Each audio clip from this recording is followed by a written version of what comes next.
Someday we'll fall down and weep, and we'll understand it all. All things.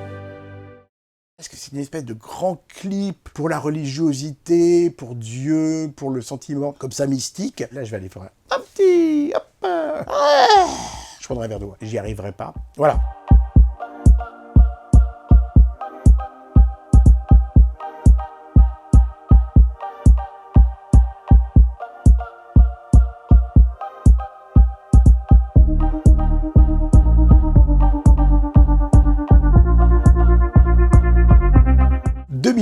Le jury est pour le moins paillettes et people, puisqu'à sa tête on retrouve l'acteur Robert De Niro, accompagné par Jude Law et par Uma Thurman. Est-ce que c'est toujours une très bonne idée de confier les rênes du Festival de Cannes et de la compétition, et donc du palmarès, à des comédiens? Moi j'ai un petit doute. De temps en temps, il faut un tout petit peu étoffer aussi par des gens qui savent regarder les films autrement. Et c'est quand même le cas, puisque au jury on retrouve Olivier Assayas et le cinéaste hongkongais Johnny To.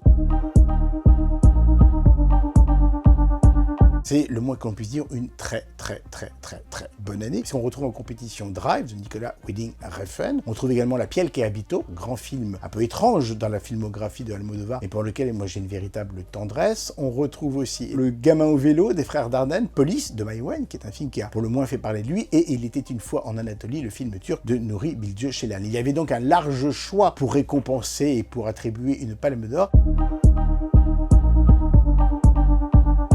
Elle est néanmoins attribuée à un film qui aurait dû être là l'année précédente, mais qui, pour des raisons de montage non achevées, avait préféré ne pas envoyer la copie en 2010 et de se réserver pour 2011. Grand bien a pris à Terrence Malick, son auteur, puisque avec Tree of Life, il remporte la Palme d'Or, un prix qui devait à un moment ou à un autre, de toute façon, arriver dans l'escarcelle de ce cinéaste dont on avait adoré La Ligne rouge et Les Moissons du ciel.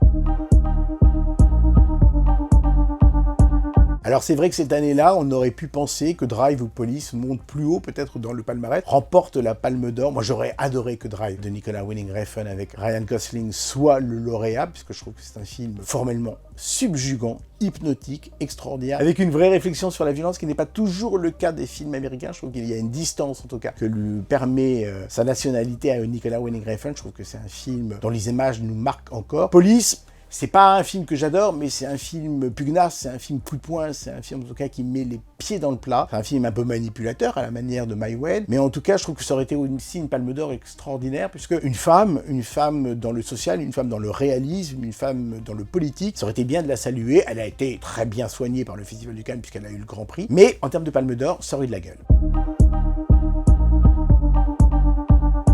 Alors à sa façon habituelle, on ne l'a absolument pas vu pendant 15 jours au Festival de Cannes. Il n'est pas monté récupérer sa Palme d'Or. C'est quelqu'un qui ne veut pas qu'on le voie et en même temps qui fait tout pour qu'on le voie, puisqu'il arbore toujours un chapeau à la Indiana Jones que vous repérez à 150 km, il n'y a aucun problème. Donc il y a un côté comme un coquetterie chez Terrence Malick qui me fait un petit peu rire, mais c'est un cinéaste important, c'est un cinéaste qui méritait en tout cas un jour ou l'autre de figurer au palmarès du Festival de Cannes.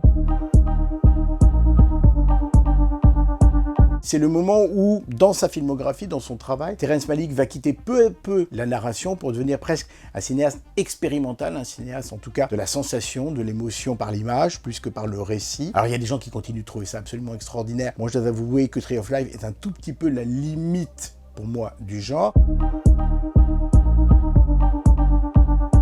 Elle raconte à la fois l'histoire dans les années 50 et 60 d'un enfant qui est rabroué par son père, qui n'est pas aimé par celui-ci. Sa mère essaye de le protéger, mais en vain. Il grandira avec effectivement cette fêlure qui est celle de ne pas avoir eu un père aimant. Et puis en même temps, sans qu'on comprenne très bien, en tout cas moi je n'ai pas les clés de ce mystère, on a des images de la Genèse, on a des images de l'arrivée du monde avec les dinosaures, des dinosaures qui apprennent la compassion, comme si le doigt de Dieu se glissait entre leurs écailles. Bon, c'est très beau pour certains, moi je trouve ça fait un petit peu National Geographic à mon sens.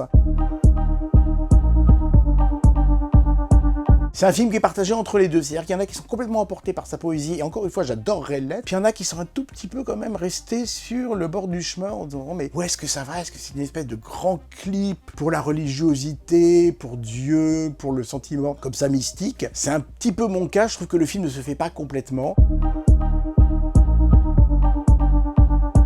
C'est un film qui est en tout cas adoré par ses défendeurs, un petit peu moins par ses détracteurs. Mais c'est tant mieux, j'ai envie de dire qu'une Palme d'Or de temps en temps, c'est pas une unanimité, c'est une proposition formelle, c'est une proposition graphique, c'est une proposition cinématographique. Et là, indéniablement, même si j'ai des réserves sur le film, je ne peux que saluer le geste de Terrence Malick, qui est un geste d'une originalité absolue et d'une force cinématographique indéniable. Sur un grand écran, ça a de la gueule. Moi, je fais partie de ceux pour lesquels le puzzle ne se reconstitue pas complètement, et je suis ravi de savoir qu'il y a des gens qui vénèrent Tree of Life, qui est donc une Palme d'Or en 2011, totalement méritée, et qui salue la carrière d'un immense cinéaste américain. Bizarrement, le film n'a pas été un gros succès. Il a été pourtant défendu et sorti par EuropaCorp, la société à l'époque de Luc Besson, mais à peine 812 000 entrées en France, avec un casting quand même de rêve, puisqu'il y a Brad Pitt et Jessica Chastain, entre autres, dans le film. Même aux États-Unis, le film n'a pas trouvé son public, 13 petits millions de dollars de recettes contre un budget de 31. Donc ce ne fut pas un succès, mais en même temps, c'est un moment clé dans la carrière de Terrence Malick, qui a affirmé effectivement ce cinéaste américain comme l'un des grands cinéastes et l'un des grands poètes, en tout cas du 7e art.